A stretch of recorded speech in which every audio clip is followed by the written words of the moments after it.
everybody? Welcome to episode 12 of the Eat for Life podcast, your home for entrepreneurship, esports, education, and entertainment. I'm one of your hosts, Marcus Howard. What up, y'all? It's Sebastian, Chosen One Burton. I'm back for you. What's good? It's your master Geetress Red, and for me. And it's Derek, a.k.a. Mr. Dope Work, on this lovely, lovely, lovely evening. Marcus, what do you got for us this time? Well, everybody will have to check out the bonus content because we just did the unboxing. We got some of our friends send us some Mortal Kombat stuff. I don't have my...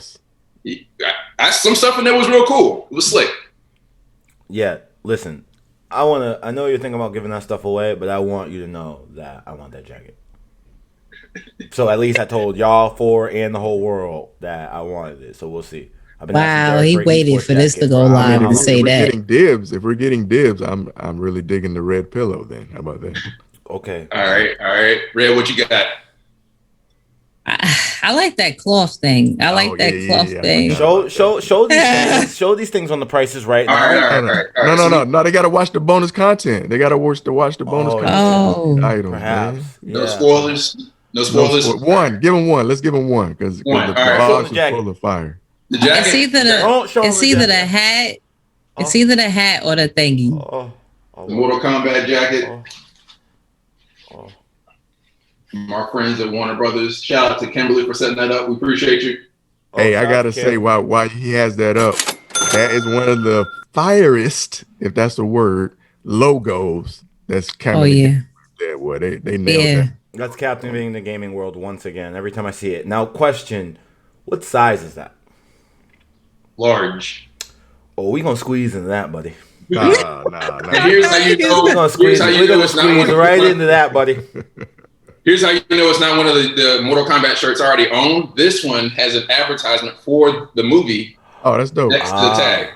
You see, he showed that for that one, but he didn't show it for the other shirt. Let's go find we have an Eat for Life bet going on right now that Marcus actually, this shirt he's showing you right now, he actually wore. Go back and check 3 episodes ago when the movie just dropped. Marcus wore the shirt. Show him the whole shirt. Show him the front. They're gonna check back. All the real internet cats is gonna go back and check. Now go back and check, because Red already said it. It was that same shirt, bro. Yeah, but look right here. It's got the HBO Max, all that on there.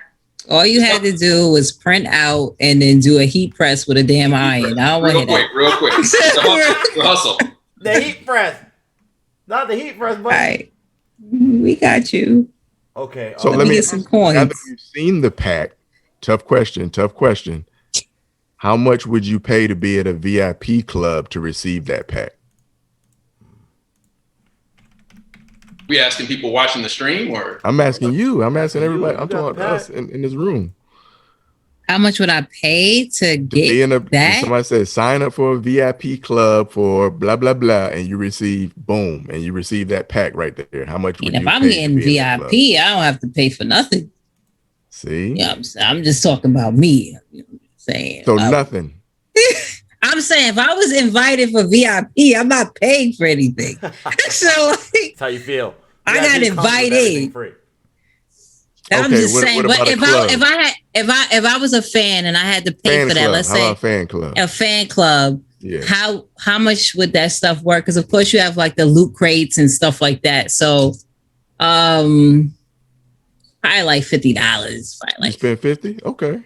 I would spend like $50. I mean, you get the little pillow. How much you spend? I want to answer that, but that come with a jacket though. Let me ask you a question. Yeah. How mad would you be if I forgot to turn Facebook, Twitch, YouTube, LinkedIn, and Facebook on? Oh. Would be the first time. Before I say, I'm not saying that's what happened. I just want to ask you. Hypothetically speaking, if that happened, what would you think? Because I just want to know. As long as it's recording, I'm good. I mean, you can record and just live stream it. Yeah. I was just gonna say it'd be another Sunday. Oh yeah, that's pretty good. You guys are all smart. Okay, black folks, smart. Okay, we're gonna record this. Marcus, aka got jokes. Yeah, aka got jokes, and got shirts. And they got shirts. I would pay for what I saw in the pack. Yeah, I don't know. I think I forgot about the jacket. It might go up in price because of the jacket. Yeah, because you trying to get the red infamy deal where you just listen, give me the whole box. I got 20 and I could drop you off at the corner. You say you live up here, right? I'm gonna drop you off. I can't go the whole way. I'm gonna drop you off. If I got a turn, you're not coming. But I'll drop you off. Leave you $20. She said 50, so I thought that was decent. 50 good, but I feel like. That's what I was thinking. Like she said, the jacket. I think I would go up to 100. Yeah. That's what I was thinking. I was thinking like 100 with if I get the jacket, $100, everything. Yeah, I would pay 100. 100. Okay, 100. Marcus. I was gonna say 20. Right. Yeah. See. Yeah. You don't have the money set up. You don't want to pay a lot for things you already have, right? Right. Yeah. Right. Marcus is understanding the business side of it. That if 100 of us are paying $20, you're covered and you made some money and it's good. Like it's. Yeah, Marcus also made the shirt, and that shirt is the same shirt. Yeah, I already had the shirt for he's a on year, the business end of this. You're right. He's like, I'd pay like 20. That's because it is what he made. If he made it himself, but to get all those partnership deals for that one box, sometimes that joint is a headache. Yeah, that's true. It's a yeah. But I think like that was all that's one thing, right? Like all that's all Mortal Kombat one thing, right? Instead of like a bunch of parts. You saying a box filled with different products? Because Loot Crate, like Loot Crate, they deal with a whole bunch of different vendors and people and partnerships. So they have to like, and even like for collector's editions with different publishers, the people that's in charge of that have to like outsource who they're gonna have make the steel book and who's gonna be the artist for that or who's gonna make the actual figure and stuff. So a lot of times I had no idea how much work gets put into making a collector's edition for a game. Right. And I was like, damn. No, yeah. So those of our listeners that don't realize how much goes into making a collector's pack or something, think of all of the hands that get paid through the process, through their contribution to making that collector's item as well. Mm-hmm. I don't know how many of those I bought through the years though. If I'm honest with you. I'm a collector's edition like person, so I think I was with like there's been a couple games where I did it, but I don't know, since the DLC era, I just haven't really like collector's editions usually give you like an extra character, like in fighting games anyway. But how about spoiler alert? Can anyone name any collector's items that they were disappointed in receiving? What was the worst? Yeah, I don't have that problem. I really buy them. I've ever had. Yeah, I have that problem. Yeah, it sucks for you guys. The worst one that I've had, I was like, I know y'all. Which was it? Was it my Days? I forgot. I don't know if it was Days Gone collect. No, Days Gone was pretty dope. I can't think of it because like I didn't want to get The Last of Us collector's edition. And the reason why was with The Last of Us 2, I said to myself, and I said this on my unboxing, I was like, my area over there is not looking melanated enough. Like it was just a whole bunch of white characters. I was like, wait a minute, there's no reason. So the last collector's edition I did buy was Ghost of Tsushima, and it was well worth it. But I'm trying to think of something that sucked. I try to like make sure I'm not spending so much money for something that is not worth it, and I have to be a big fan for it. So yeah, I didn't like that Last of Us 2. The statue looked really cheap, so I was like, no, I'm not getting this. But I do collect steelbooks, so I did get the steelbook. It did win Next week, we're gonna have a limited edition Avengers movie collectible. Just give me a week to go watch this shirt. That came with it? Yeah. And the next, I'll have the same box. Like we could do a whole unboxing. I know you will. Yeah, I was gonna say, yeah, boy. Next week you'll be like, you won't believe what Marvel sent me. Like, you think we born last night? I feel like, what were you saying with The Last of Us 2? I saw that this week that they had the most awards of all time, and I have to bring this up to y'all because it was some two brothers on PlayStation that I was arguing with, and they were saying that like basically what the fans were saying that the game was underwhelming or whatever. I'm on the other end of that spectrum. As an average, never played it, but watched 2 times on YouTube, Last of Us play. Ghost of Tsushima. I'm sorry, Ghost of Tsushima was game of the year for me. I just thought it was too repetitive. I watched that too. I watched both of them. I watched them. I guess it's a player experience I left out on. I'm willing to caveat that. Yeah, I need you to experience Ghost of Tsushima. That's what I need you to purchase it when you get a chance. I heard. an experience. I heard it's a really great player experience. It was a masterpiece for me. It's a 10 out of 10. I'm not going to say nothing, Derek. I'm not going to ruin it. It's a 10 out of 10. Then when you put it on a PS5, I'm saying, did you finish? Not the 5. Did you finish the game? Yes, sir. I finished the game. Sorry, I'm being offended. It's just that my viewers be saying, "Red, you haven't finished it. You need to finish. I need you to finish Ghost of Tsushima. If you have a PS5, I enjoyed the game. I thought it was stellar. The graphics, the gameplay, the controls, all of that. But I got to a point where it's like, I get it. I get it. Like, I understand what they did in the game. Did you do all the side stuff? To me, it's like a Grand Theft Auto. To me, at some point, like you kind of done what you can do. I had the same sentiments. You see this. I had the same sentiments that you had because my friend was like, "Yo, did you do the side stuff?" And I was like, "Bro, I'm just trying to finish the game." And he was like, "I'm trying to tell you, do the side stuff." And I'm a fan of like samurai movies and samurai stuff, so that's an added fandom to it. They did a good job. They did a great job with the character. Like they was inspired by Kurosawa's movies, so they did a great job with that. And even if you play it in that mode, but do the side stuff, and you're gonna be like, wow. Because with Grand Theft Auto and Red Dead Redemption, you'll do some side mission stuff, and you're like, what the hell does this have to do with what I have to do in this game? But with that game, it really helps along the way on your mission at hand in the game. So when you get a chance, try to experience it again with the side missions too. Have you played it, Marcus? Look at Marcus' eyes. What are you doing? You love Ghost of Tsushima or what? He's like, no. You're really lost. That seemed like some real captivating information Red was dropping. I think there's a player experience. No. I was saying Marcus's eyes. After you said that, he was like, maybe I should play it. It's fire. I feel like, I knew both games. I missed a player's perspective on it. But I'll say the same thing for Last of Us 2. I heard that while the story wasn't better than the first one, which most things in movies, video game, and entertainment, the sequel's not better than the original. Most times. So it depends. We got to have a special episode where we go through the list where the second was greater. Uncharted 2, Mass Effect 2. No, put it on the list. Put it on the list. Put it on the list.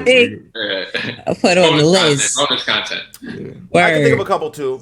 I like Metal Gear 2 better than Metal Gear 1. A couple, but and maybe we should keep it to the list. But my point is, we should do. People don't say you know how people have running things like the things that old black folks will tell you, like, what don't come out in the wash, come out in the rinse.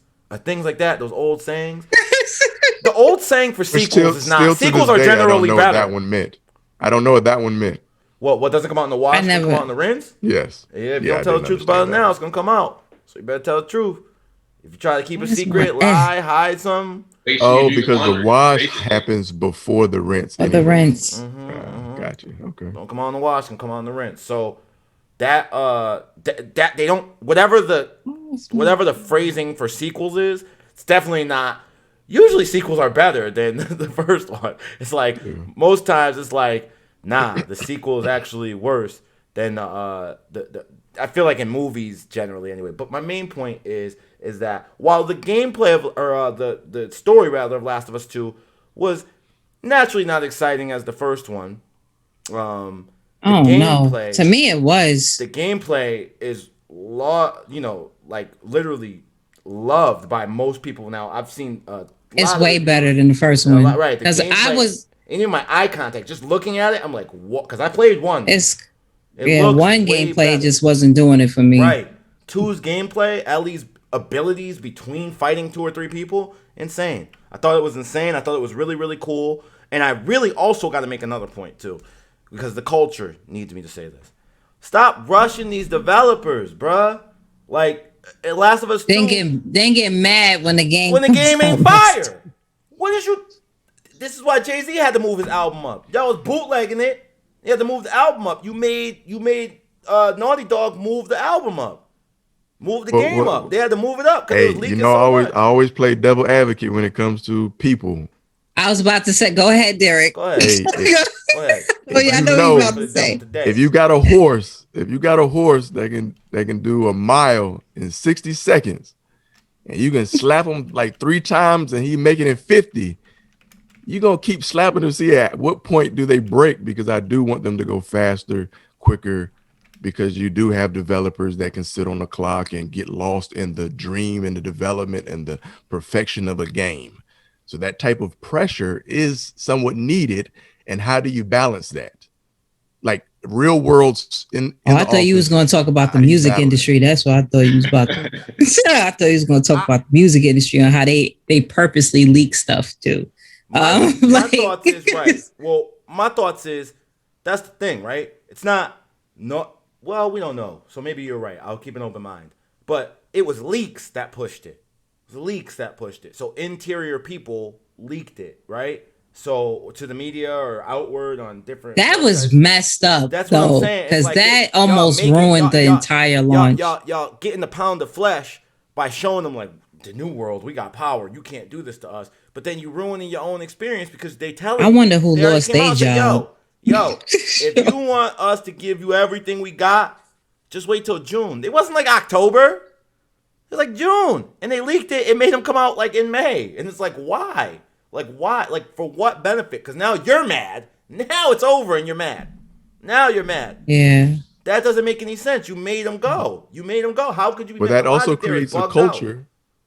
That creates the culture where businesses feel like, hey, they need to protect their stuff and give employees less access and less privacy, because if I have a disgruntled employee or someone that gets mad at the system because they didn't get employee of the month because they thought they should have, and he thought that Jane was a piece of, and then they're like, you know what, I got this clip and I'm going to send it out. And the only way they can stop that is an organization not allowing employees to have privacy, and thus you do that hard enough, employees stop feeling like they're part of an organization or a team. So then you lose that dedication and loyalty because they do just see you as a paycheck and a job. Catch 22. It's all on how you foster your environment. Yeah. Things get leaked as a leader. Things get leaked, but nevertheless, The Last of Us has now become the most awarded game of all time. Part 2, not like both collectively. Really? Number one most awarded I'm going to just leave my sentiments for that at home. I want to say the last game was Grand Theft Auto 5. That's what was the last game that had gotten the most. And now, funny you brought that up there, but now it is officially The Last of Us 2. And I just want to say I love The Last of Us 2. I thought it was great. Anybody quick on the thumb to see how much money that game made? Anybody know the numbers on that? That's a good question. They probably lost money. I mean, Naughty Dog probably mad at me because I watched it on YouTube. And it seemed sales numbers. And it seemed like that's a problem in the industry too. It's like these games go right to YouTube the day they come out. I'm not one to usually do that, but I did in this case, and nobody could stop me. That's how I feel. It's like, we can stop me. I ain't have to buy it, but watch right through. I was like, I'm not going to buy it. I don't have time, so I'm going to watch it. And I watched it probably like 2 days after it came out. So, yeah, those are good. Did you watch the gameplay or you just watched the cinematic pieces? I watched the gameplay, no commentary.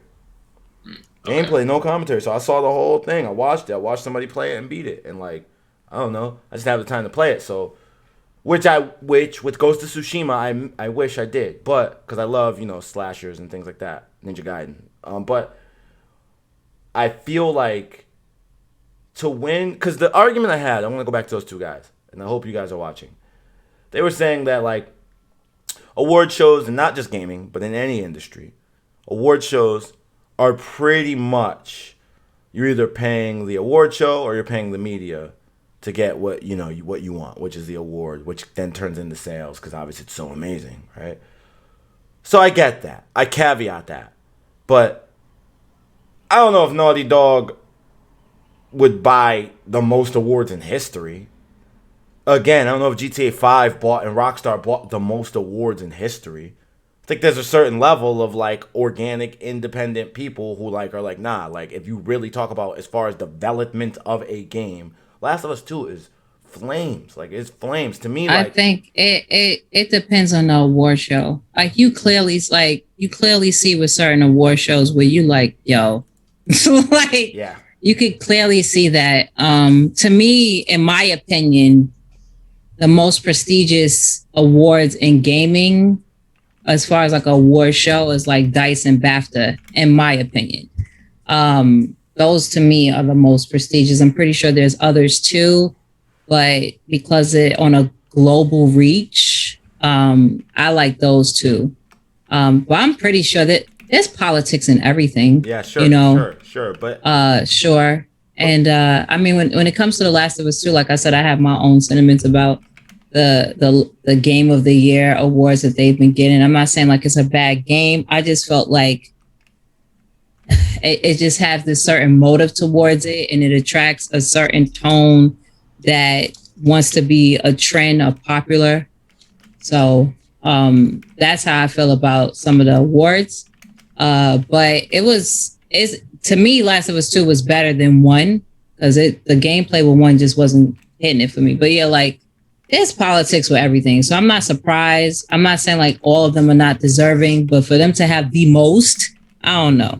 I don't know about that with this title. I respect that. You know what? I'm not the, very tenured gaming journalist, but I'm a very tenured gamer.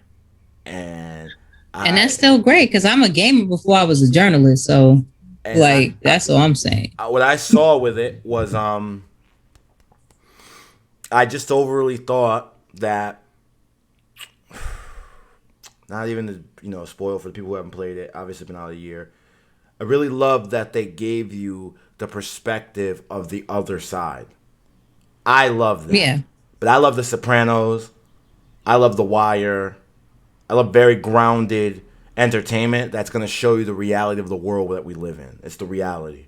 And that's the reality of The Last of Us 2. Yes, we want Joel and Ellie to be our heroes. No, they're not heroes. They're people in a terrible situation. Period. Everything else you want to do is make up your own feelings or whatever, which is great. That's what we're playing for. But fact is, they're not perfect. They were never perfect. They're not even really what you would call good guys. And they're just survivors. They're just survivors. That's just it. The shit is called The Last of Us. Like, it is called, nigga, we don't got no plans. Excuse me. Well, that's it. It's a dog world. Like, it's survival of the fittest for real. Yeah. So. And it gave me that, boy, Last of Us 2 gave me that vibe for real. And that's the most important part to me. I thought that was, and then I, again, didn't play Tsushima, didn't play Last of Us, but heard nothing but improvement from the game. They both are captivating. Titles. Japan, I already knew I was going to like Ghost of Tsushima when they had. Listen, how many E3s did we go through with both of those games being like, next year, soon? So I think I went through like 3 E3s with The Last of Us 2. And then Ghost of Tsushima was 2 of them too. I think there was 2 E3s with Ghost of Tsushima. So that's like a couple years for these things going by. Yeah, a couple years. Last of Us was about 4. I'm telling you, I'd say Last of Us 2. Last of Us 2. They had a booth that had the logo. Huh? Did I miss the numbers or how much what the sales were? Oh, the first month was high. Let me see something. Last of Us sold, this was 7 months ago, sold 6.4 million copies. That was the last 7 months. As far as up to now, I don't know. Of course, it's way more than that. And like Chosen said, when those awards start popping in, that's when more the copies happen. But yeah, they sold a lot. What do you think an award bumps you up in sales? Is there a 10% bump? You get a 20% when it comes to video games? Those awards bump up. I mean, so case study wise, like I remember Uncharted 2. Uncharted 2 at first did not sell the way we would expect for it to sell its first week, because like it did better than its first week versus its predecessor Uncharted 1. Uncharted 2, see, during that time during the PS3 and Xbox 360 days, there was like back and forth on stuff. And as soon as, because people were saying, oh, if you develop for the PS3, it's so difficult because of the cell processor. Developers was being very lazy with their porting over to PS. Like, it was just so much stuff. And then when Uncharted 2 won that Game of the Year award, like, it changed a lot. Like a lot of developers started upping their game, even for the games they were creating, different IPs. As far as that the bump in sales went up to me a lot. You seem even on my friends list, I've seen even more people playing Uncharted 2. I've seen other people saying, "Oh, I want to get that game." Because at first people were hating on the Uncharted series. They were saying, "Oh, this is just another Tomb Raider." A male Tomb Raider, and not saying that there is a difference in the game. So much that it's been so influential that, of course, Tomb Raider and Uncharted were influenced off of Indiana Jones, but Uncharted learned stuff from Tomb Raider, and then now it flipped around. Tomb Raider reboot their whole franchise and learned stuff off of Uncharted. Like the developers actually said they were influenced by Uncharted's gameplay. So, right. Uncharted 2 was very influential as far as winning like that game of the year, and it bumped up their sales a lot. A specific number, I don't know, but it was very significant to make an impact on the industry. I mean, Uncharted 4 was, I want to say it was GTA 5. Actually, I saw the list. It was Uncharted 4 after GTA 5. Uncharted 4 is number 2. So Naughty Dog holds 1 and 2. And The Last of Us passed Uncharted, but Uncharted 4, and not to take away from part 2, I see you're very fond of that part. It was a good time in your life, I could tell, girl, because you were just... Uncharted 2? Yeah, clearly, because it's one of my favorite games. Uncharted 2. There's 4 of them. She's like, 2. Like I said, there's been a lot of tools that have been great, like Mass Effect. Like, there's been a lot of tools in gaming history that's actually kind of broke the curse that movies have in the industry. Like, Mortal Kombat 2 as a movie was trash. Trash. What, Annihilation? You would have had it said it. Rough. It was rough. It was really rough around. It was scraggly. But yeah, how much it made? 125. It made a lot of money. Oh, Last of Us 2? I'm just looking at something that was 7 months ago. So imagine if I look at something that was current. I have to go to the current thingy. It's kind of hard to find that. Oh, let's say it sets a new sales record. Last of Us 2 sets new sales record. See? How much did it sell? Because... And they got pushed. They got pushed. Now, yeah, this is March 23rd. So... Oh, that's new. What's funny is that Miles Morales has set a record too. Okay. So that was a good game too. Now. A sales record, and that was announced last week. No, only Najee, the voice actor, was up for game. Was Miles? Wait a minute, was Miles Morales? You talking about at the Game Awards? Tsushima, Last of Us, Miles Morales. And then more like we did a whole video on this, and I forgot. That's all right. Listen, sometimes this happens. I have to know these things. I can't go through my life. However, we can keep doing this in more episodes. Marcus, why don't you bring up the points you wanted to bring up real quick? Because obviously, you can't account for taste. And if you don't like The Last of Us 2, well, no, I'll tease it. But I like The Last of Us. I like that joint, man. I liked it. And I can't wait for part 3. They've just written part 3, I've read. So anyway, go on. Oh yeah. Yeah, but they don't know if they're gonna come out with it yet. Of course. Be more careful. Yeah. Well, they don't know. They gotta, like Derek said, they probably gotta build it in a small dark room and lie about it the whole time for it to come out on time. For someone, I would say wait. Be like, yeah, man, this is hot. Let me just see what's going on. What you said? That's the new Ellie? Oh, that's crazy. Give it 4 years. Because I'm tired of games coming back to back. Oh. You ain't talking about The Last of Us. Hold on. So a game should take 4 years? Are we changing topics to 4 years? No, I'm saying like give it 4 to 5 years for another one to come out.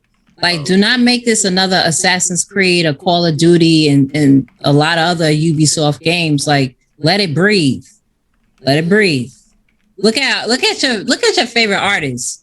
The best artists do not have like waited damn near 7 years, 5 years to come out with an album. For real. We still waiting for a new Sade album. That ain't never happening. Right. It's like sure. So. And now that we understand the music industry, we're not surprised. I just feel like The Last of Us was like 6 years. 6? Wow. 2014, Right. 2014, 2013, 2014 to but it makes you and they got want rushed to get it again. Huh? Oh. No, I'm with you. Don't show me a good game until I can get it in 6 months. Like, I'm good. I'm good on the torture of being disappointed by something that doesn't come out because it's still in development phase. Like, don't talk about it until I'm 6 months away from being able to buy it. I'm good with that. I don't need no sneak peeks ahead of time. You know what? I said the same thing because I know Fallout did that. I was like, yo, it's coming out. They did that E3 when they announced Fallout 4. They was like, yep, this joint is almost done. And guess what, y'all? Y'all will be able to play it by such and such time. It had a lot of bugs in it, but like at least it was still almost finished. Right. But yeah, right. I agree because that 2077 was really pushing it. Yeah, I've heard bad reviews on that. It's a good game if you take out the bugs. Like, really good game. Yeah. You play it on PC. Question. PC and console. Question, Marcus. What were you telling me earlier this week about NFL and Skillz? I forgot you told me something about it, and I wanted to make sure we dropped a gem on the audience about hyper casual games, which, whether you like it or not, are being considered in this esports space. So, in the NFL, whether you like them or not a fan. Whether you like them or not, they're a big juggernaut with a lot of money, and so them and Skillz are pairing up. Is that right? Yeah, they are, and I think you mentioned this last week or 2 weeks ago that the NBA is usually ones to be kind of on the forefront of innovation across all sports industries, particularly in esports. Right, they got the 2K league going, but NFL partnered up with Skillz, which is a mobile esports platform, to launch this new kind of contest where they're going to be basically crowdsourcing submissions from game developers across the world. Around the world, rather, across like both AAA and indie. They specifically call out indie to produce a officially licensed game. It can't be an 11 versus 11 simulation, right? But other than that, everything's wide open. So several things that's cool about this. One is that they're going to be targeting mobile, and even before the pandemic, mobile gaming was supposed to represent 60% of the industry's revenue by the end of the year. The other thing I think is important is that they're actively courting and recruiting independent game developers. So we'll see what happens in this space, because what this could represent is a new trend of non-endemic brands getting directly into esports by either producing their own games or licensing other games that are in the space. I mean, let me ask you, do you? No, please go ahead. Sebastian. Do you think we'll ever get to the point where brands are using custom games the same way that they use apps now? Like before, it was kind of like websites was something businesses all had to have, and only a select few had apps, right? But now it's like everybody's getting an app now. Do you feel like game creation will get to that point? I think it could. I think it needs more infrastructure so that smaller and medium businesses can get there. But what I do know is that, the little Goldfish. Goldfish has on the back of the bag their own game. So they're already doing it. So it's not like nobody's doing it, but Goldfish is obviously like a massive brand. What is that, Nabisco? Right. Yeah. Well, I think that my thoughts on it are, it kind of goes in line with what I've been saying for years. Like, nobody wants to play the simulation. Like, if I'm keeping it 100, it seems like we're having 100 night tonight, so let's just keep it 100. I like the 2K League. They got good people like Red and other people who are around it and support it, so I want it to do well. I don't believe in 5v5 basketball digital. I just don't believe in it. I don't believe in 11v11 football digital. I just don't believe in it. I don't think that gamers, for years, it's not like we know stereotypes get built from actual data, right? Like, they think that I want to use something that's kind of fashionable, but like also my brain moves fast, and I want to use something that might not be the most politically correct, but I'm not thinking about political correctness. Black people always play their music like 5 ticks louder than other people. That's like a stereotypical thing. but that comes from summertimes and barbecues and brothers got the Earth, Wind, and Fire blasting. Okay, that's how it is with gamers and sports. It's like, oh, nerds, they don't play sports. Well, because people who are in like STEM and cultures like that, and you know what I mean, things in that space, they typically didn't gravitate to the lifestyle of sports. So it's kind of like you're bringing the sports into their lifestyle when the hottest games, in my opinion, were the fantasy games. So NBA Street, NFL Street, And One had a great game back on Xbox. A lot of these companies had great, awesome games that were Slugfest, RIP Midway, Slugfest. I never cared about baseball ever except the Yankees because I'm from the East Coast. But like Slugfest made me care about baseball and stealing bases and all that kind of stuff. And that was like this arcade. It was by NFL Blitz. Blitz is a classic. Midway, yes. RIP Midway, yeah. Blitz. These are games that brought people. I could tell you, like my sister never cared about football and nothing like that. We used to play Blitz all the time. She loved it.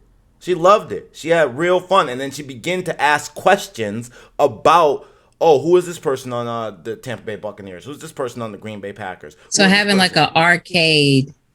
I mean, like that's what got me into racing games was playing Need for Speed. Midnight Club. And then from there, and Midnight Club. And then from there on, I ventured off into being a fan of Gran Turismo. So like, because I wanted to know more about cars and understand cars and then actually tweaking them and, doing different things. So it made me interested, but there was a gateway. So you're saying that there should be certain gateway games in esports alone. Sorry to cut you off. I think your story fills the data is telling me what I've seen. Shout out to Medea Research. It seems like that is the key. You said it perfect, like a gateway, because I think, and I don't know this date. I will go back and check it, and I invite any of you and all our guests out there to go back and check it. Pretty sure Midnight Club and Need for Speed sell way more than Gran Turismo. And Gran Turismo looks better and has more like, if you're like a nut over like, this tire doesn't have these lug nuts on it, this is not a real version of this car. Like, yeah, the tune. Yeah, like it's if you care about that, tune car. Then I'm not dissing that you care about that, but that's niche compared to the amount of people who want to play. There used to be this game, I don't even play it. I've not played it in years, but I used to love it. Not a big racing game. But look at Forza. Forza made sure they made Forza Horizon for people that want to be a little bit more casual and still are, So Forza Horizon. I was gonna bring up. Remember the game Burnout? Burnout Paradise. Wild. Yeah, Burnout was wild. So those were games that held the sports and the simulator feel because you were doing the competition, but adding the fantasy. I mean, we don't have to talk about NBA Street Volume 2, right? Like, we don't have to talk about that game. And actually, I went against my own grain earlier. Got to be more careful. Volume 2 was way better than Volume 1. So, I kind of see Skillz doing the right things, like you said, by not doing that 11-11. Seems like it might have been like a dead clock is right twice a day, because they were more doing it so they didn't step on the license of EA Sports with the 11-on-11 thing. But should really rethink that to like, damn, this is an opportunity for us because, I think people, I feel like people care about Street and Burnout and it makes more sense. It makes more sense, especially if it's mobile. And I think that there should be, like, this could be a prime example too. Like, even with, let's say, the 2K League, there should be certain modes that, okay, we're just doing 3-on-3. We have these, just like, look at the big three, like in real sports. Okay, we have this 3-on-3. And in a lot of different tournaments too, you have 3-on-3 tournaments in real life of basketball. So even doing things like that just puts a different perspective and a different scope. So you have layers within one form, like one genre. Okay, we have basketball, but they got this 3-on-3 league, and then we have this and that. So maybe on a 3-on-3 league, they probably could graduate and go over to something else. It's just like, we was talking about this before. I forgot who I was speaking to. And it's like, okay, with the 2K League, they don't even have like a G League, a D League for their own league to kind of even source talent from a development type of standpoint if people didn't make the draft. And And if you don't want something that specific, then you can make things like 3-on-3 leagues and so forth. So you can have a talent pool. So it can be easier to pick up talent and for people to enter that esport. Marcus, can you see publishers moving to where they license out to another developer that can do their arcade version of their game? So the same way they do. So you take Call of Duty and you have Call of Duty Mobile. Can you see them outsourcing Call of Duty Arcade now to kind of reach or be that transitional game to introduce to the real game, especially on the sports side? Some major companies are already starting to do not exactly that, but you have companies that will outsource ports, right? So, for example, I learned about that game, A Boy and His Blob. Apparently, it originally launched for the Nintendo Entertainment System in 1989, right? And then it got remastered or rebooted for the Wii in like 2009, and then it was ported. There was an HD port in 2016. So it wasn't the original team that made each of those versions of the game. They had a publisher came in and said, like, bring in this team to go do specifically this for this console or that remaster.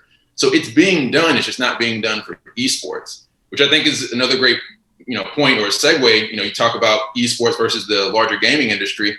The GDC Game Developers Conference for the last 9 years has posted an annual State of the Industry report. And this year, the report had like nearly 7,500 words and not one mention of esports.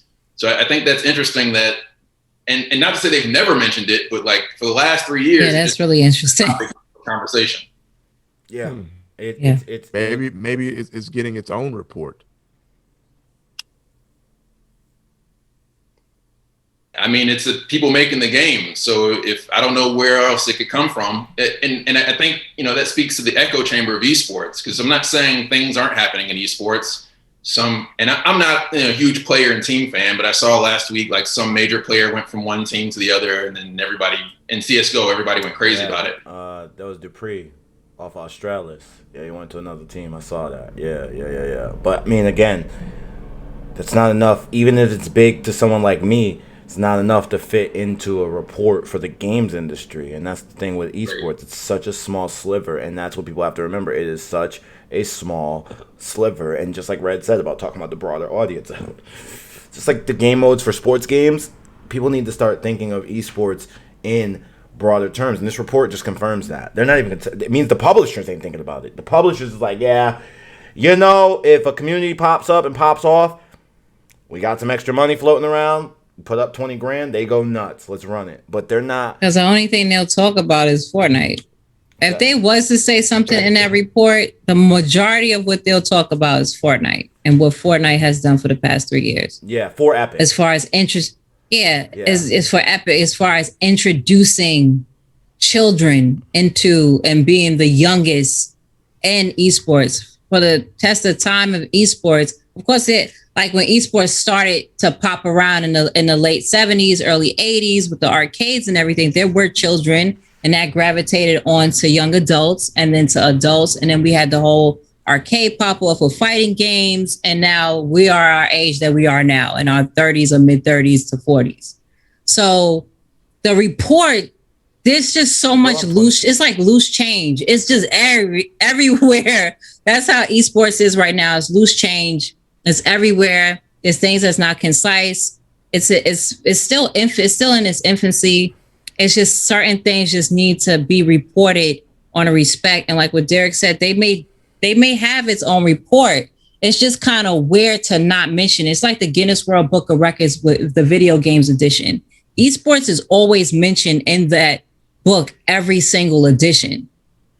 So they get it, like on certain things. How can we make, like they get it, they get the culture because people have actually brought forth to them, hey, this person broke this record and this, they're about record, taking. So they're going to understand the culture because that's what it's about. That's how esports started, was because of, breaking records. It wasn't just all about we on a team. It was about breaking records. So they understood the culture from the beginning.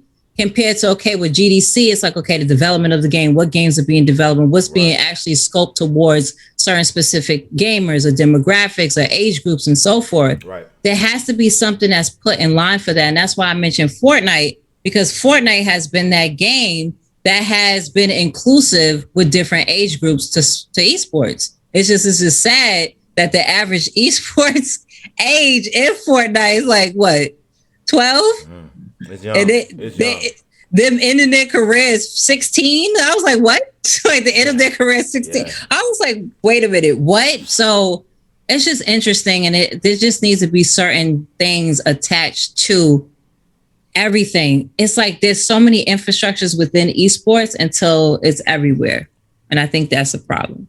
Well, you talk about, that 12 to 16 age range, but I think in the US, the average gamer is actually 35 to 44. Right. Yep. So esports is even missing that larger opportunity. And that's where the majority of the money's going into to generate revenue. Obviously, we got to buy it. Right? We were just talking earlier, what is it? AARP has a space on their site dedicated to video games. They've got that's fire. That's crazy. Senior citizens, so it's like Atari era games, but like Pong and Galaga and Centipede. But that's dope that they did that. I didn't even know that. Yeah, they have a surplus of time and money. But if you look at the esports ecosystem, kind of an echo chamber, everybody talks about, again, like that 13 to 22, and you're missing all these people who have the time and money to blow up esports.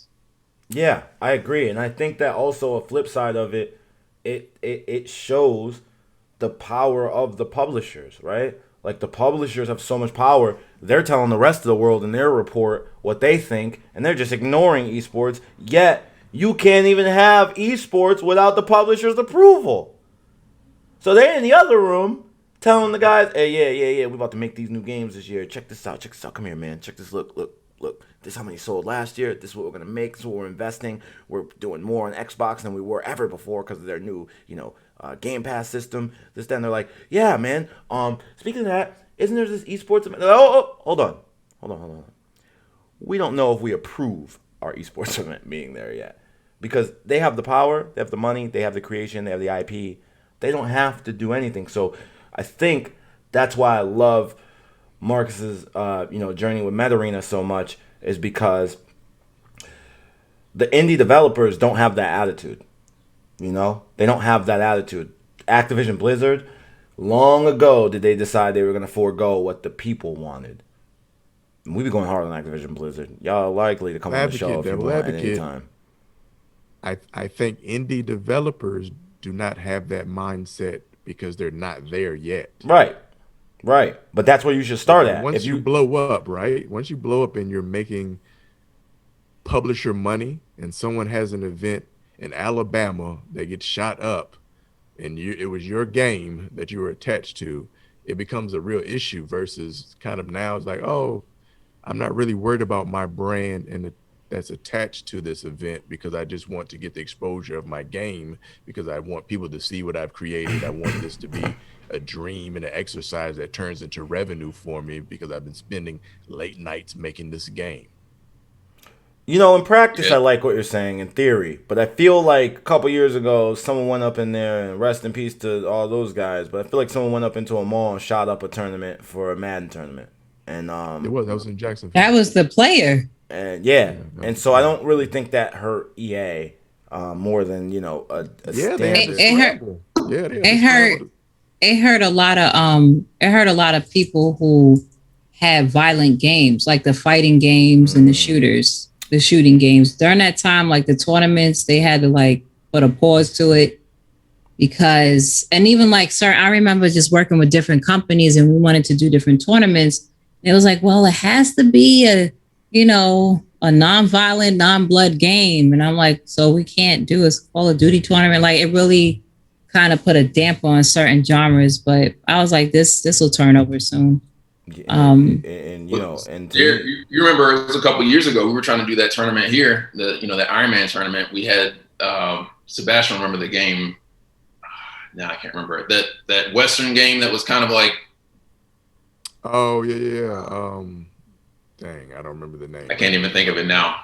It's kind of like The Order meets like Fortnite. It was an old Western. It was mature rated. And we went to local school.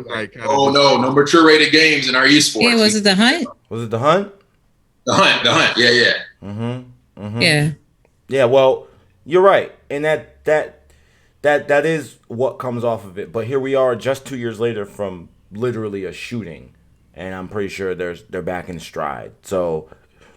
Again, Mortal Kombat 11 is easily the most gory of all the games that have come out in history, and that came out post Jacksonville. So I think that, in theory, what you're saying, Derek, in most industries, but this is not like most industries, right? This is a bunch of private companies telling you what the industry is, and that's the problem. And really, I definitely get that.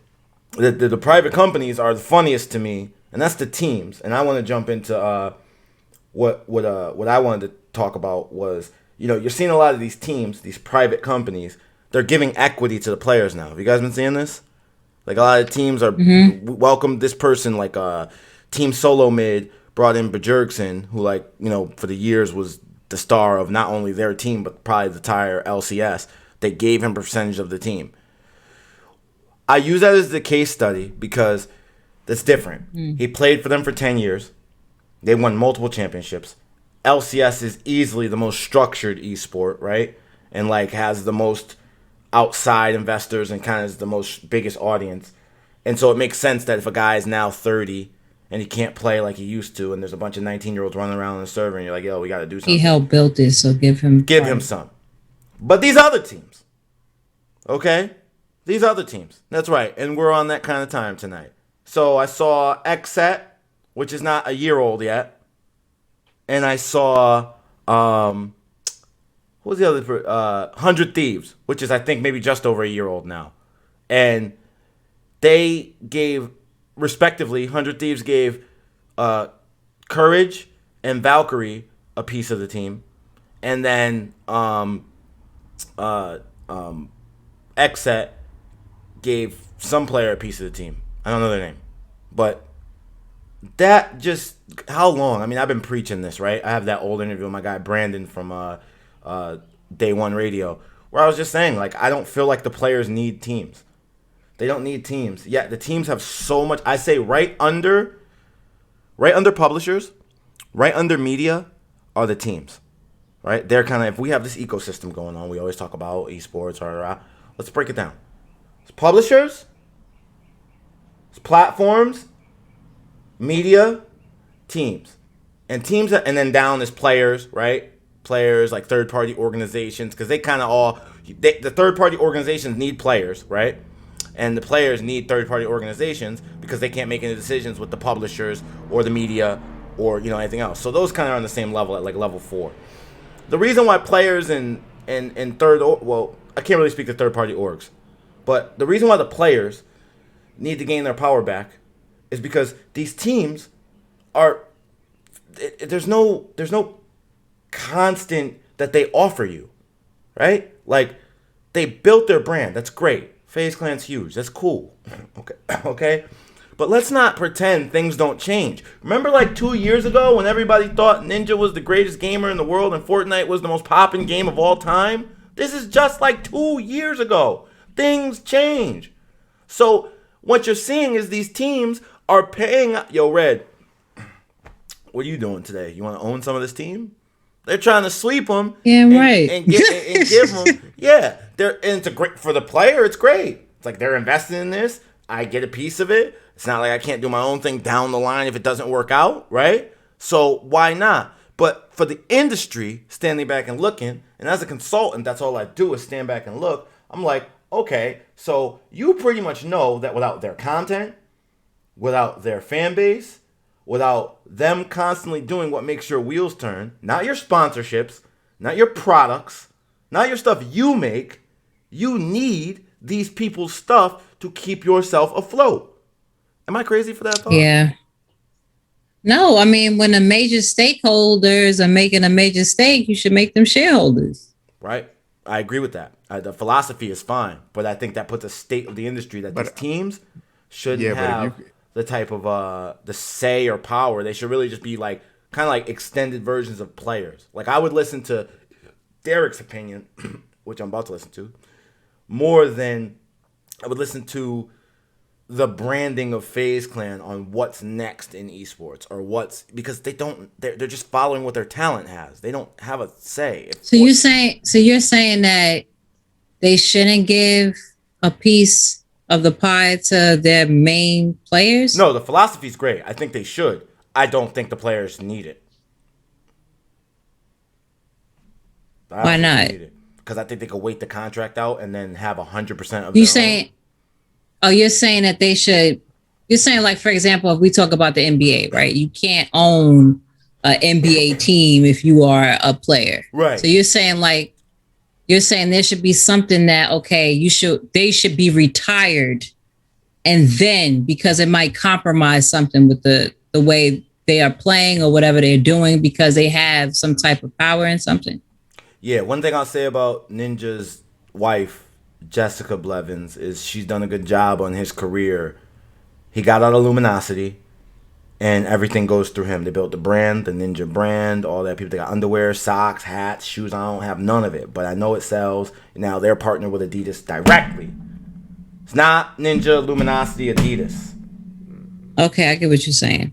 And so I feel like, more and more of that is going to come up. That's why you're seeing these teams be like, oh, they own some of us now. And I'm sure in that package, I didn't read none of the deals, but I'm sure in that package, it's like, you can't. You're saying wait till you retire and then get a piece of the pie because you'll have more power instead of being controlled and stuff. Yeah, Ninja Pop shared that segment a couple of days ago about players watching out on the contracts that they signed with was it Justin Johnson? Yeah, I saw that. So I'm talking about that, and that's what I'm saying. It's like, even at the highest level, in my opinion, I don't know if it's true. I don't think those are good contracts. What I'm saying, Red, is I don't think what Valkyrie or Courage or that person on XSAT, can't remember, bought, or got the equity. I would like to see that contract because who's an actual player. I'm pretty sure what that does is, I don't even know if Valkyrie's a competitive player. I'm pretty sure she's a streamer. So what I'm saying is, your brand is hotter than theirs. Facts. Your brand is hotter than theirs. And if it's not hotter by numbers, it's getting there. If I ain't the greatest in them. If she's like, as far as being a content creator, do you think that's still a good? For example, like Aaron. Aaron has part ownership in XSET. Right. So do you believe that as people who are media personalities, content, like big ass content creators or whatever, that's been in the field with a specific game for so many years to be on a team, you think it's perfect for them, but it's not perfect if you are actually on their team, their competitive team. You don't think that's a good contract or power play for them? I think that what we're finding out is Marcus and I talked about this week, and I think that's a great question, by the way. I think that if Ninja woke up with Booga's money, that's the one who won the championship for Fortnite. Yeah. Mm-hmm. If Ninja woke up with Booga's money, he'd jump off a cliff. If he woke up tomorrow and was like, yeah, you and Booga switch bank accounts. Now you have his, and he's a player. He won the championship. In fact, he's the best. And Ninja never won none. He hosted. Check the facts. You're saying he has more brand equity to make more. He would jump off a cliff. I think esports players right now are not getting paid anywhere near content creators or streamers. And some of them do both, right? So, like, there's a blurry line there. But I think that, like, the new kids you guys were just talking about, these new Fortnite 12 to 16, because the opportunity is so abundant, what's going to happen, I think the psychology switch is they're going to look at someone like Ninja and go, why do I need FaZe Clan?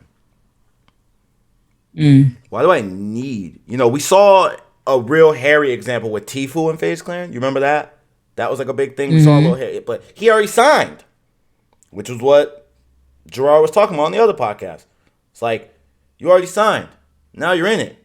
So you can't, I don't respect that. Like, if you signed it, you can't try to throw some campaign to get out of it. You signed it. Like, your responsibility is to do your due diligence. So don't try to front now, because the team is doing something for you.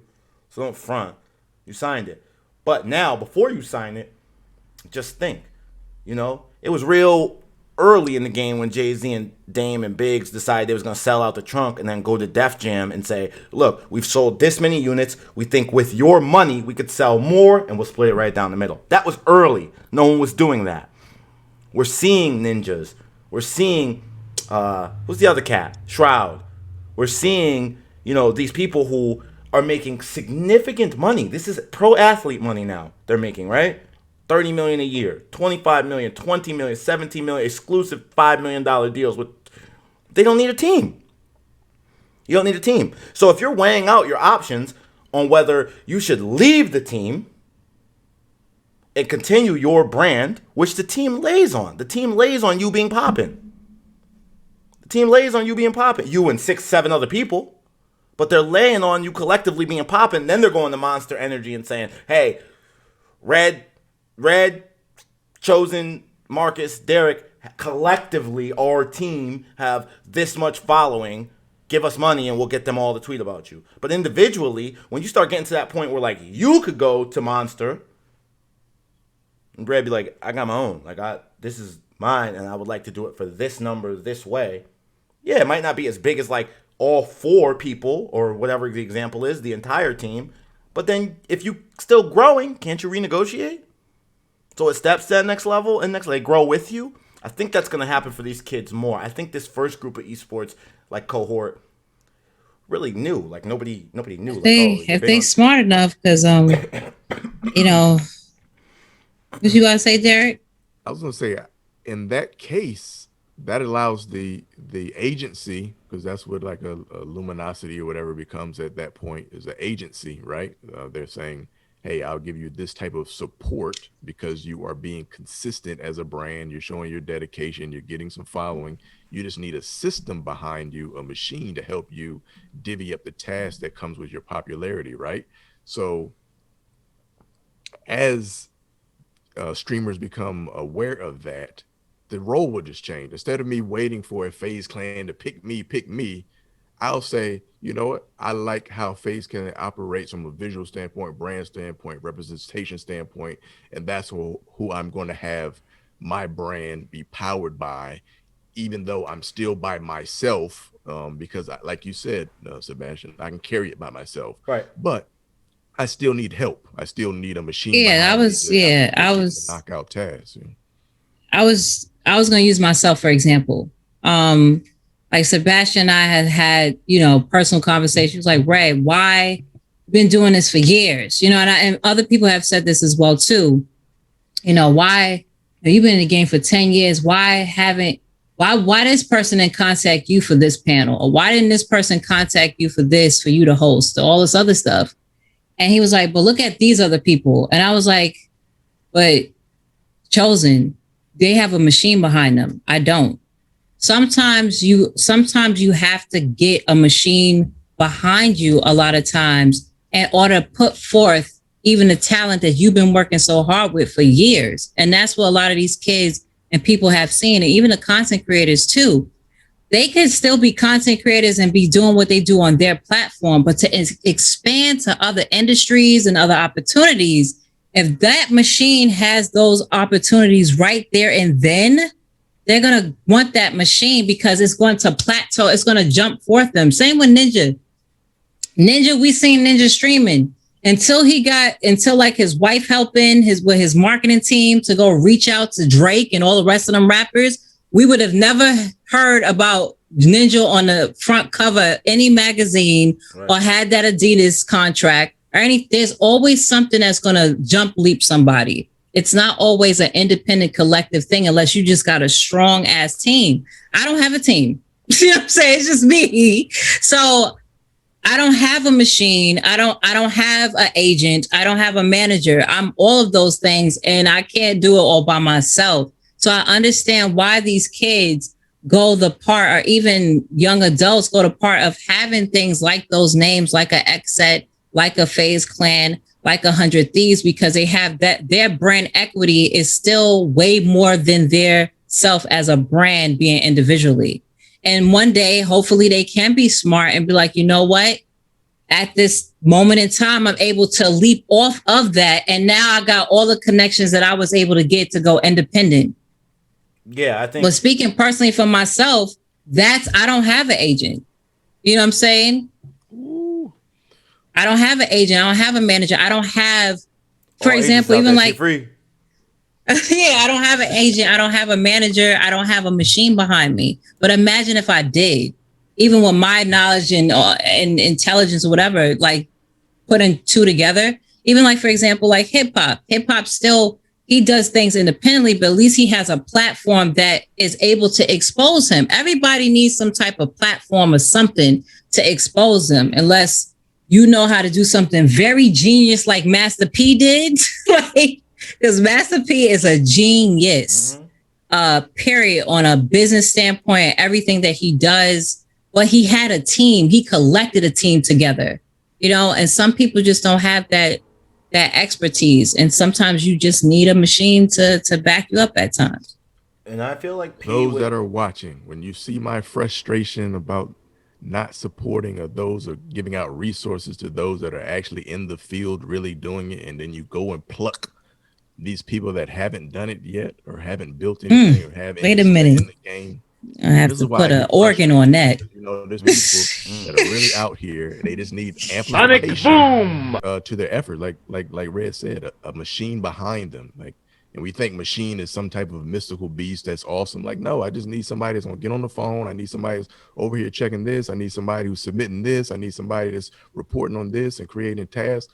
Like, resources. There's people out here that need help, like, and not help from a charity standpoint, just help to amplify what they're already doing.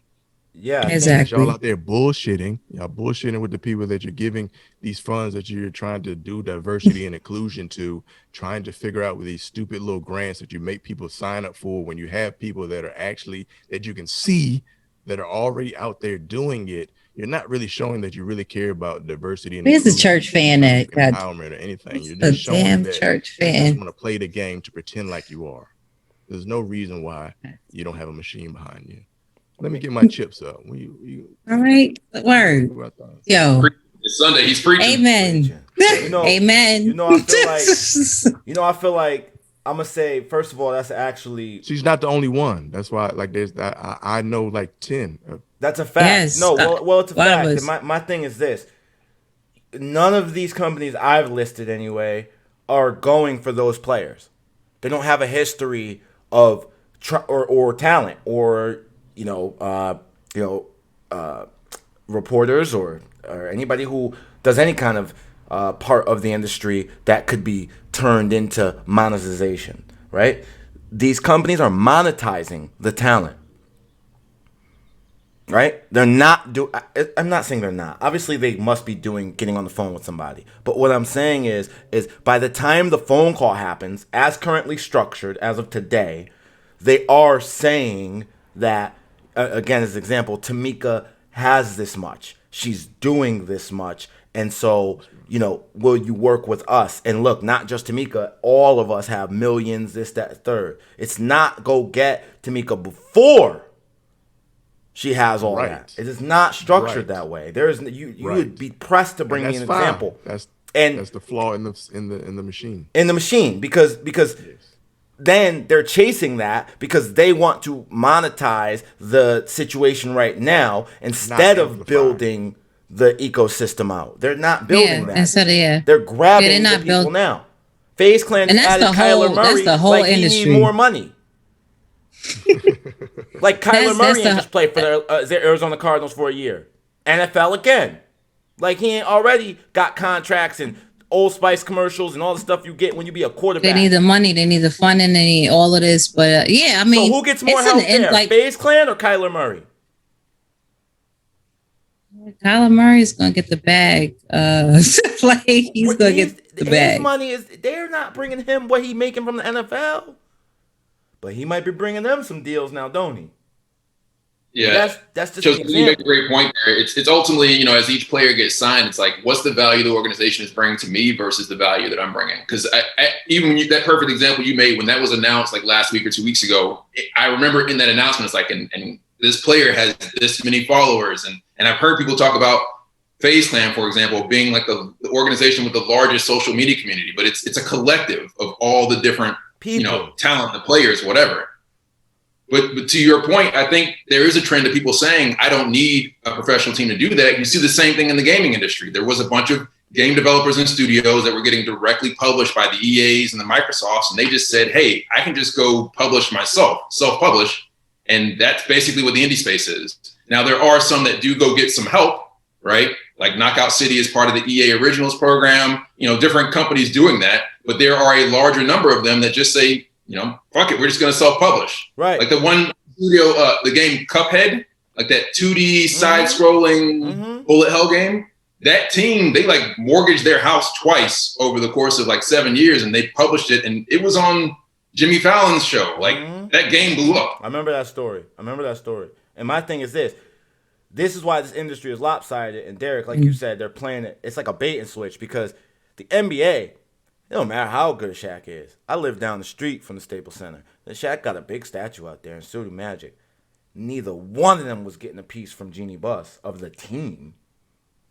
Jeannie Buss, Dr. Buss. And they sold plenty jerseys. You'll be out. Right. You're out of here. We'll see you in Miami.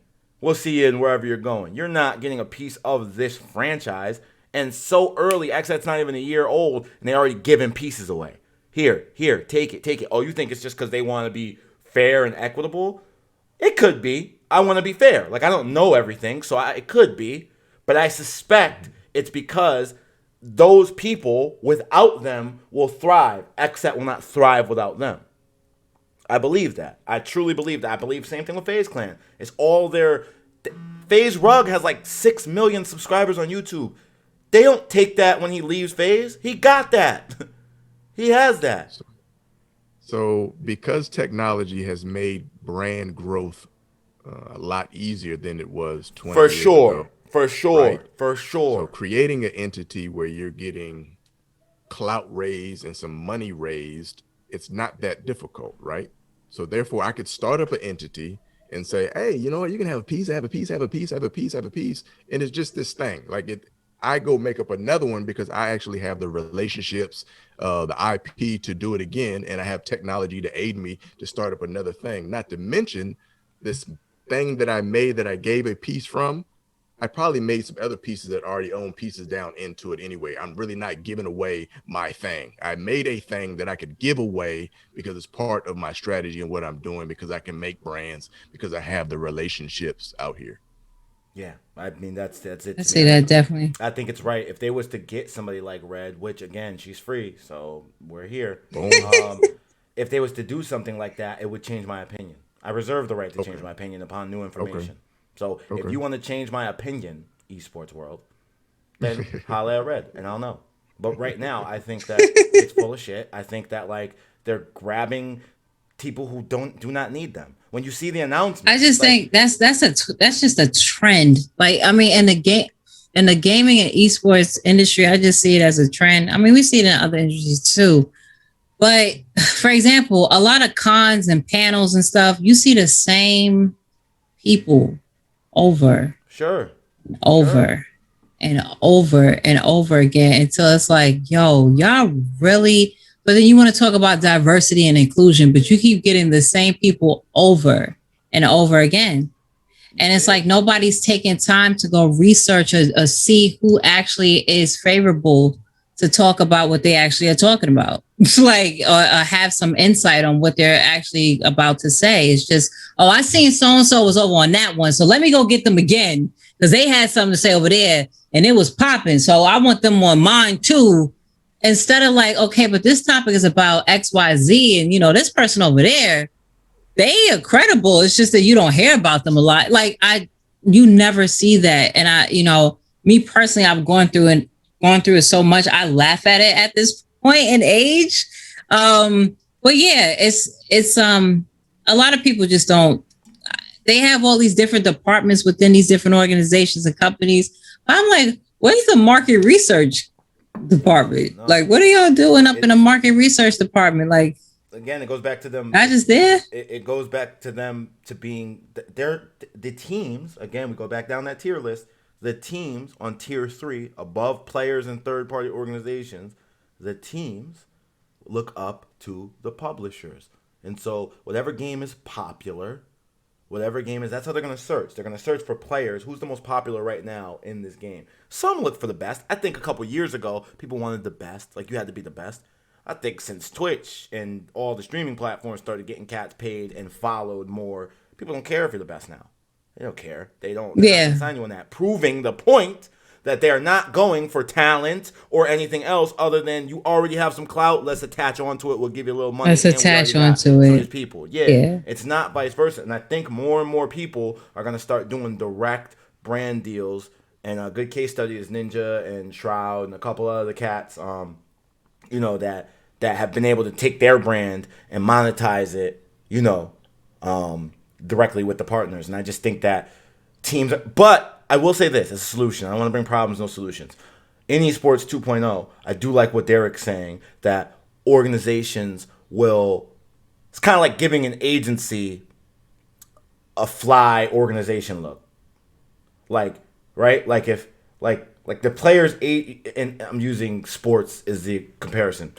If Rich Paul, LeBron's agent, made their sports group like the Dallas Cowboys look, or like the Lakers look, like they made it like they wear their own things, right? Like, because that's kind of blending what the esports team is. Like, you get the look and whatever, but we're actually not like a competitive thing. We just help these players advance their careers. And so you can meet them through us first. It's actually a really fly idea. Not what's happening currently. They say that's what's happening, but I just don't really I don't really see it. It's based off of popularity contest. It's not based off of, I see what you're doing, but I want to be a part of your success story. How many people with over 20,000 followers you think right now get phone calls from these teams, or people even maybe not those big, huge ones, but tier under that? Like Ninjas in Pajamas, someone who's like big but not as big as that. How do you think they call when something like gets announced, like Fall Guys World Tournament for $1 million, or new Rainbow Six thing, that third? They're so. I mean, they're starting to do it now because they see that. See, companies are seeing that. You start to see it now because of how the media and journalism has been messing up lately. So They start turning towards so-called influencers and say, hey, okay, this person has 10,000 plus, and that's the thing too. Numbers don't mean shit. Like, numbers do not mean anything. It is all about what is your impact? What is your reach? What is your reach organically? Sure. You have certain companies that are understanding that. You see different platforms that's now helping. For example, there's different platforms from, let's say, Keymailer to Rain. I'm dropping some stuff for people that's content creators out there and you want to grow. Keymailer, Rain, I think it's Rainmaker now, Move It. These are different platforms where if you're a content creator and you really want to get into reviewing games, or you want to get into certain games and you've been building a following, you got 1,000, let's say you have 1,000 followers on Twitch and you really want to get up there. These are different platforms you go on to kind of connect to get these games that you could then stream. So you could be a part of the streaming pool. So from there on, then you can start leveraging, like, yeah, I stream these games and so forth, and then start contacting these different people. So there are different programs and companies out there that do want to help grow content creators, even if you are small. Like the minimum I've been seeing lately is like 500 followers. So at least there's certain things been put in place that there are things. Now, other big ass companies could start taking on that. That's why shouts out to my Alienware family. I am the only person on that entire platform. First, I'm the only Black woman. We need some more Black women. I'm the only Black woman. And then I have the lowest numbers out of everybody. As far as who I am, it's my mom calling. This is I gotta call her back before I get in trouble. If it's your mom's, you gotta call back. Better call. But as far as my impact, I have a great impact. as far as what I do, who I know, and what can be done based off what I can do. Right. So that speaks levels on its own, but there's certain companies that really do not get that until somebody screwed them over who got 1,000, not 1,000, 1,000,000 freaking followers or whatever. And then they send these people these products and they don't do nothing with it. They don't do nothing with it for their fan base, nothing. And you really thought that because you sent some product to this person with 1,000,000 views that you was going to get more of this product sold? No, these people, some of these people in the marketing and PR departments be having these delusional freaking things of grandeur on what's supposed to be the return, on investment. Their ROI is just totally out. Instead of now certain companies yo, let's really get grassroots. Let's find these content creators that, this person does play Call of Duty all the time, or this person plays fucking Animal Crossing all the time, or whatever the case may be, and tap in different sectors. That's when you have certain people that's starting to learn that this whole marketing game is totally different now because it's a different climate. Different age. But these it's a different age. But this esports mentality, because now esports is a different definitive. It really is. It is one of the most pretentious ass industries right now that we have. And that has to change. You have people that are the playmakers and tastemakers that are in this right now that are not for the greater good. For real. And we see a lot of people being taken advantage of and certain talents not even being put forth. And yeah, it's just not cool. I just be yo, what's on esports news this week? Oh, we signed this NFL player and this NBA player and this musical artist and this such as, and I'm and now they are owner in this certain team and blah, blah, blah. And I'm yo. But we know why though. We know why. Yeah, your old buddy Chosen just broke that down for y'all. They need them. And I love what Red just described with those platforms, so y'all need to take advantage of them. But I would think that Derek's idea of what he said earlier, with those kind of getting branding and those being, what was the name of the first one you said? Red? What do you mean? Oh.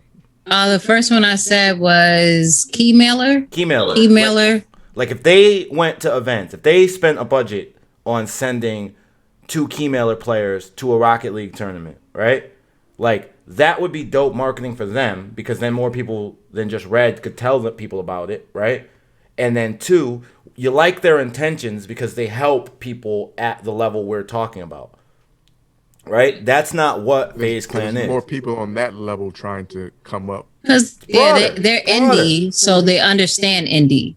It's broader. And so these bigger companies, they're not coming in looking for that. What they're doing is they're following the publisher. They're going, okay.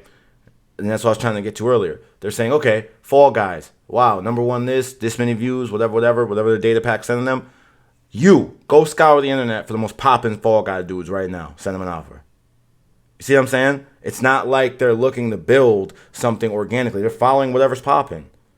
Oh, we're in Fortnite now. As soon as Fortnite came out, oh, we got a Fortnite team. Fortnite. Now this come out, this game, now we got a Rainbow Six made its comeback last 2-3 years, right? It's now we got a Rainbow Six team. Look at our Rainbow Six.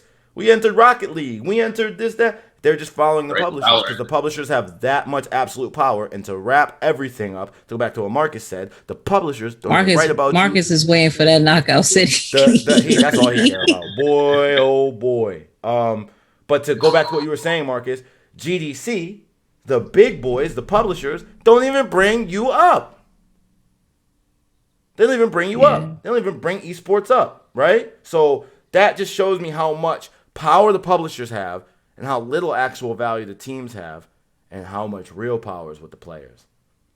Marcus, why don't you tell us about next week's episode and bring us on out of here? We had a good conversation. Yeah, so next week we've got another featured guest. It's the CEO of NetherRealm Studios, who makes Knockout City, right? The game is dropping cross-play May 21st. He's going to come talk to us about starting Vicarious Visions, which is a major game publisher from everybody's youth. What he's doing now, how he made the decision to basically leave at the top of his game and his team's game, no pun intended, and what insights people who are trying to get into indie and entrepreneurship can learn about that. So it's going to be a great conversation. Hopefully we'll get some scoops, some good information about what's happening with Knockout City as well. But again, that's next Sunday, 8 p.m. Eastern Standard Time. And other than that, everybody share what you got going on this week so the folks know how to support you. Still cooking on the Eat for Life stuff. Got a new ebook called Esports Unlocked. Really excited to share it with you guys. Obviously, I'll give you guys a copy for free. Marcus, you already read it. Yeah, I'm really excited. Yes. Worked really hard on it. It's not just a bunch of filler information about the space. It's really based on my journey through the space. It talks about some of the things we talked about in the previous episodes, like with Malik, talking about using brand ambassador opportunities to get into the industry. Really dives into the value of LinkedIn, which I learned from this man. Am I pointing the right way? Yeah, my camera, I'm pointing. I learned a lot from him, so I carried and collaborated with him to drop that. Talks a lot about Fiverr. Kind of to tap into that real quick. Another gem for you right now. Can I hit this on myself? I never did it before. Sonic boom! Another gem for you right now. It's like if you need your own manager, scheduler, PR person, anything. I've spent north of $5,000 on Fiverr and gotten at least 5 times the return back. So I would 100% recommend Fiverr. Upwork is there too, but Upwork is more expensive, but you get better quality. It's an easier system to work with one of your freelancers, right? But it's just a little bit, it's by the hour. It's a little bit more expensive because you're buying someone's time. Where Fiverr is project based, and you can, as long as you're finding quality people. You guys all know about Fiverr, but I mean, like, really consider adding your virtual team via Fiverr, project-based. And I can't tell you the return you'll get if you're strategically using it properly. So I talk about a deep dive into Fiverr, how to find the right buyers. And then, of course, I dive into Canva, which I am not a graphic designer, but y'all be loving them posters I be making. So I dive into Canva. I dive and try to tie it all together, how it's been able to help me on the gaming side and the administrative side. And I think that'll help a lot of people unlock the industry. A lot of these people Derek are talking about who are on that early start and just need to figure out the help they need. I hope this book is very helpful to them. And it should be out this week, so I'm excited about it. Yeah, I got to read it. You got to give me a I'm going to send you a copy, for sure. I'm going to send it now. Sorry. Quiet week for me other than a bunch of meetings. So pray for me. We got a lot of work to do here, so it's exciting. Another week. What about you? You have to drop that info, on the stuff you're working on. Eric, don't you have a career fair you're going to be exhibiting at here locally? Is that this week? This mic cut out. That was last week at USF. Oh, okay. Yeah. All the days that was together. So last week. Yeah. Like what you got this week, Red? Just still working on stuff. Like I might have to take up some of this Fiverr stuff to get some help. And I plan on streaming Returnal. So I got some stuff I got to cover, like Returnal that came out. I heard it's a little difficult on the first boss. So yeah, I might be spazzing and using a lot of expletives on that, But yeah, just streaming, catching up on some games, and trying to get Pokemon Snap too to stream. Ooh. So a lot of streaming done. Pokemon Snap. What about you, Marcus? Yeah, Marcus, what you got going on? Nothing this week. Next week, I'll be speaking to some kids in Broward County about careers in blockchain and crypto. So just donating my time, trying to do the same thing that we did at the Super Bowl event back in February. Just educate the youth, create opportunities for career advancement and wealth creation. Hey, and many brands that are paying attention right now, now is the time to jump on the train for our next Beyond Meta event. Hopefully it's in person, and I hope to be there because the last one was fly, so I'm trying to be there in person. And Tamika, I'm sending you the book right now, so I'm excited about that. Derek, I'm gonna send it to you. Actually, I should put both of you on the same email. Technology, but there are. See, how we don't gatekeep. I learned this from y'all, not to gatekeep, because I used to gatekeep a little bit because haters be on you. You feel me? But now I'm not gonna do it. I'm gonna open my heart, open my mind, and be good to the world. If you open up the Fiverr chapter, I'm gonna give you 5 direct links. It's a PDF, so you can click it. It's a direct link. It's gonna take you to 5 of my Fiverr partners. So you won't have to look too far. I'm pretty sure whatever you're looking for, the things you discussed today, my people's over there. Shout out to all my freelancer / employees over in Fiverr. I'm excited because I've been telling them for months, I'm going to put you in the book. I'm going to put you in the book. Thank you. And yeah, from video editing all the way to graphic design to ads to all those things, they'll be there for you. And then, of course, you can find your own, build your own relationships. But these guys are all professional, and I'm excited for you to see it. So thank you guys for letting me talk about that. I'm very excited about it. As you can see, Marcus, keep us posted. I definitely want to work with Beyond Meta next year. And Red, send me a link to the stream when you go live so that I can tune in. Yeah. I definitely want to work with y'all. Next year too. Make sure we get a segment on journalism and content creation. We want to continue to grow the scope of this and the impact. Yeah, like you already know I'm down. That's how we eat for life. So I'm sending this off, y'all. Good to see you. See y'all. Well, good to see all y'all. Big episode next week. Knockout City, 2 weeks, right? 2.5, about 3 weeks, right? 21st. And then next week we got the CEO and the creator of the game. So y'all be back. We'll see you next week. And since you didn't see this live, you're 1 day late. I just want to tell you, in Los Angeles on this Sunday, it is gorgeous. But you won't see this till Monday. So I'll see you next time. Later, y'all. Peace.